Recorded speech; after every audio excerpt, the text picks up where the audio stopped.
What's going on, guys? Seth and Chevy here doing a review of Jujutsu Kaisen Season 2, Episode 23, and basically doing a review of the whole season. It's a little late, of course. It's been a while since that episode came out. We actually watched and reviewed it when it did come out, but through technical difficulties, that episode can't be uploaded. So we are going to do another review, which kind of sucks, but oh well. We've watched the whole thing. We've been reviewing every episode since the season came out, so it would be weird if we didn't do a final review. So we typically do a real quick recap, but at this point, if you're watching this, and we're going to be going full spoilers ahead, in case you don't know, we're talking about the last episode of the season and reviewing the whole season. So you've been warned, but I assume you guys already know what has happened. I'm sure if you were confused by the end episode, like I feel like we were when we first watched it, you've probably watched videos on what happened and figured out by now. But basically, Geto got away. Geto released a bunch of curses. There's a curse outbreak happening. People are getting killed.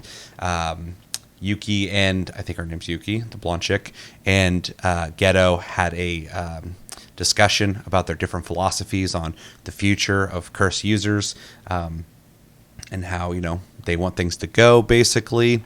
Geto awakened a bunch of curse users. He's basically going to have fight each other. 1,000 Yujis, basically, as he said.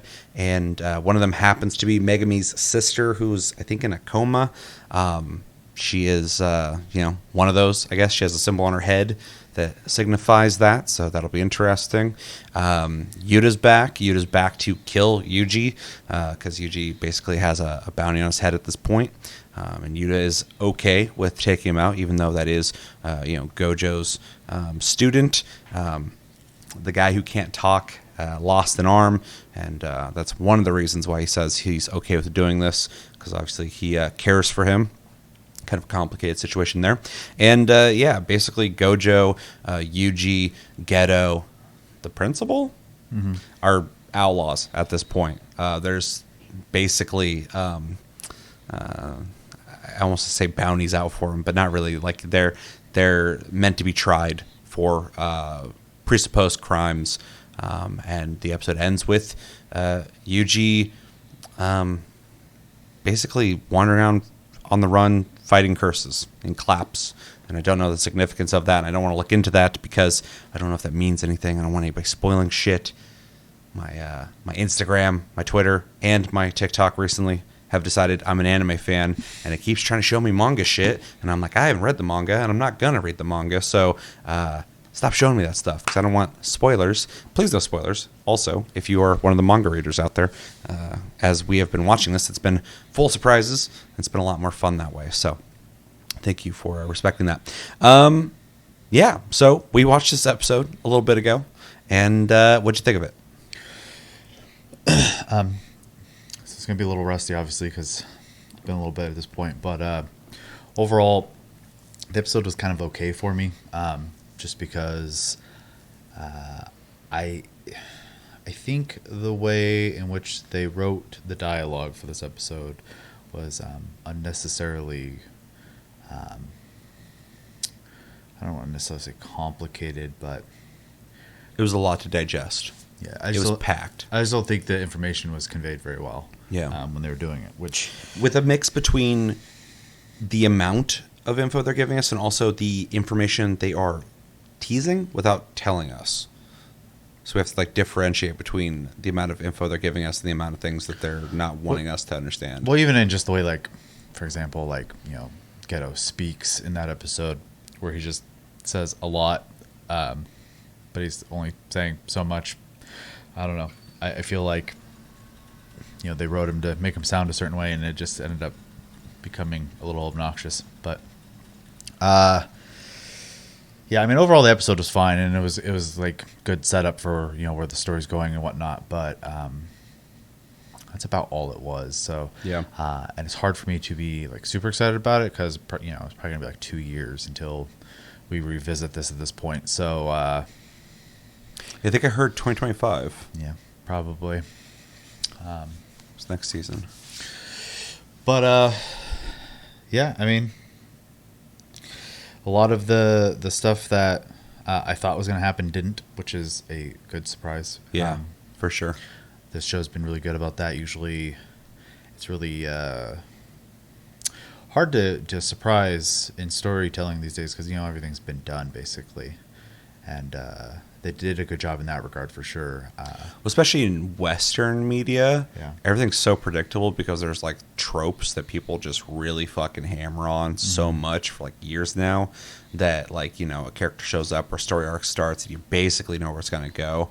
And so I think it's one of the reasons why anime is so popular right now, as it's good. So it makes sense it's popular, but also people are seeking stories with like actual genuine surprises and, just it's more fun that way, I guess. So Yeah, for sure. I'll say some of my favorite stories have been out of anime recently. So yeah, but yeah, I mean overall, yeah, it was a fine episode. It was probably my least favorite of the season though, and that's not because it didn't have action. Like I don't need action, but Yeah. I just feel like it wasn't story wise put together as well as like the rest. So yeah. but yeah. I liked the episode, but it does feel like a very abrupt wind down that we didn't get. Basically, it's like being on a roller coaster, just comes to a stop real quick. Like, or you're driving really fast, you hit a speed bump, and you got to slow down real quick because you might have fucked something up. It feels like that because this whole season has been this big buildup and then just crazy apocalyptic, cataclysmic events happening nonstop, boom, boom, boom. And then the last episode felt, well, the episode before the one we just watched, or we watched a week ago. If I'm so used to talking about the episode after we watch it, so it's weird reviewing something we watched a little bit ago. But after the prior episode, which felt like kind of like a finale, like it had that finale feel, having a whole episode after that where we get this big like exposition and discussion about basically where things are going, and then getting a sample of like where things are going now, setting the stage for like this like curse outbreak that's happening, basically being told the next season's gonna be like the Culling or wherever the hell, and then we're hearing from Ghetto that like he's bringing all these people out to fight each other, basically to learn something about what it's like to be or what it is to be a curse user or whatever. It's just it's a huge slowdown, a lot of setup, and so it's fine. It's a bridge. It's bridging us to the next season, but it literally, like, we did not slow down for this in time. It just happened, and it was kind of interesting to see. It kind of threw me off when we first watched the episode because after the pace, I wasn't expecting something like this, but it was done well. The dialogue I thought was decent, even though it did admittedly lose me. And when I was looking at comments on a lot of things, a lot of people felt lost in that episode. But I was happy to see Yuta come back. Was really surprised by the circumstances that he's back. I never predicted that he'd be coming back to basically hunt down Yuji.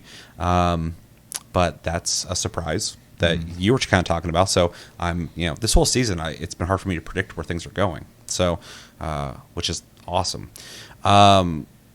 And yeah, just kind of the atmosphere of where we're heading with the unknown of like everything's kind of fucked up. Things are more in Ghetto's favor now. He basically won, and for now, and that Yuji's against the ropes, which he basically had been this whole season from the midpoint. I mean, he's fucking down bad, but now that they're saying like someone's got to kill him. That's gonna be huge in the next season. It's really gonna change how everything feels from this season. I appreciated the blonde chick, Yuki, I think that's her name, in Ghetto's discussion, although it did run long. This episode was basically 3 major events, which was their conversation setting up what's coming, and then the whole curse outbreak where people are getting killed. Little girl survives the very creepy curse that's trying to lure her out because Yuta saves her, and then the end that explains that people are after some of the characters that we care about, except for Gojo. Nobody's allowed to let him out, I guess, because I think the school wanted to get rid of him anyway or something. But yeah, they didn't like him. Yeah. So yeah, things are changing up a lot, but overall, it was a good episode. It was a weird turn to take and felt off when we watched it, but I rewatched it just to kind of try to understand it better, and I think it works. It just is pacing wise really weird. I think it almost feels really like jarring. The first episode and not a last episode. Yeah. The episode before it felt more like the finale, but it didn't have a concrete finish. So we needed that, but that episode did feel almost introductory. Yeah, for sure. Yeah, that's a good point. So, but yeah, overall I liked it. It was definitely, I mean this respectfully because I thought it was a good episode, but it definitely felt like the weakest episode of the season. I do agree with that. But again, I do feel like it's just a bridge. Mm-hmm. So. But it's going to be a while till we get to see where that bridge goes. So, kind of felt like, I think I said this in our original review, but it kind of felt like Dune when you watch the movie Dune, it just ends and you're like, where's the rest of the story? And got to wait for Dune 2. It kind of felt like that. So, not satisfying, but could be satisfying if we get Down the the extension. road. Yes, exactly. Yeah. If Dune 2 sucks, then it's going to be like, okay, that was a waste of time waiting for that. Same thing here, but I have all the faith in the world that Mappa will deliver because even regardless of all their problems they've had during animating this season, they've knocked it out of the park. So, yeah, decent episode, interesting finish, and I'm very curious to see where it goes in the next season. So, yeah, so we reviewed the season in our original review. Do you mind if I reveal those grades, or do you want to say it? You originally gave it an A-. I gave it an A. So we both went A range. Both really liked it.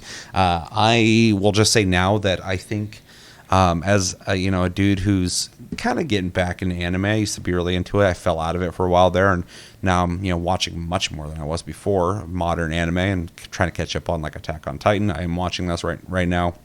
It's taking me a while, but I plan on reviewing the seasons of that when I do finish them. But anyway, this definitely feels like the best season of anime I have seen in modern times. I really, really liked this season, and that's a lot coming from me after the first season. I thought was good, but not great. I know everybody loved it, and I was just like, yeah, it was cool, but this season felt really good. It had huge stakes, awesome fights, character development that I needed. Again, stakes, things that matter, things that are lost, things that you don't want to lose, things worth fighting for, stuff like that. Really enjoyed that. The animation was fantastic. The setting, the cinematography, the very cinematic look to it. Everything was just top notch, and yeah, I really loved this season. So yeah, that was an easy A for me to give, and yeah, I'm officially a fan of Jujutsu Kaisen from this season. The first season I thought was fine, but this one was fantastic. So yeah, can't wait for the third season. You want to elaborate a little bit on your A-? Yeah, I mean, I agree with a lot of what you said. I do think, similarly, the first season was fine, but the second season is definitely like really good. I don't know if it's my favorite of the year, but it's definitely top 3 for sure. What's your top 3? I'd have to look at what I watched last year, but it's not done yet, but I'm really enjoying Frieren. I've kind of brought it up a bunch, with you, but I just think you can tell they really care about the show that they're making, and it almost gives me like Lord of the Rings vibes in the way like it goes. So, like it's got the really good music and pacing, and the characters are really good, and I don't know, it's pretty awesome. But as far as like battle shonens go, it was definitely the top. So yeah, it was really good for sure. Pleasure to watch. I think with if there were less hangups in the storytelling, I'd probably rate it a little higher, but I mean, I still think it's an A product. So sure, yeah. Overall, we both really liked season 2 of Jujutsu Kaisen, season 2, and we're looking forward to season 3. Definitely. So let's know in the comments what you guys think of this last episode. If it's still relevant to you, if you want to have that conversation, let's have it.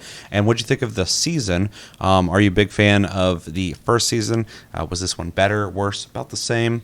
And are you looking forward to the next season? And again, please, if you know where this goes, please don't tell us, because it's more fun if we get to find out as we go. Although it's going to be a long wait and it's going to suck, it'll be worth it. So yeah, stay tuned. We are currently dabbling in other anime right now because the new season has started. We've already done the first episode of Delicious in Dungeon. We're about to watch the second episode and put out a review. So if you're interested in that, check that out. We're going to sample Solo Leveling because everyone's hyping that shit up. So I feel like we should probably check it out. Although from what I've seen, and mark my words, if it's good, I'll change my mind. But from what I've seen, it looks kind of generic, but I hope I'm wrong. And what was the third one we're going to check out possibly? Metallic Rouge. Metallic Rouge. Yeah, which is like a mecha anime. Is that the mech suit one? Suit. Yeah. Okay. Yeah, and then, very 90s style. Possibly Bujigiri as well. Oh, yeah. Okay. I think that's this weekend. Yeah, so we're going to sample those. No guarantees. We're going to continue doing weekly. One of these we will pick for weekly stuff. And if two of them are good enough to do, we'll do weeklies for that as well. But at the very least, we might do a season review for one of these and do weekly reviews for one of them. So far, I've been enjoying Delicious in Dungeon, but I guess we'll find out after episode 2 whether we stick with it or not. So, so stay tuned for that. I've been Seth, this has been Chevy, and we will talk to you guys later.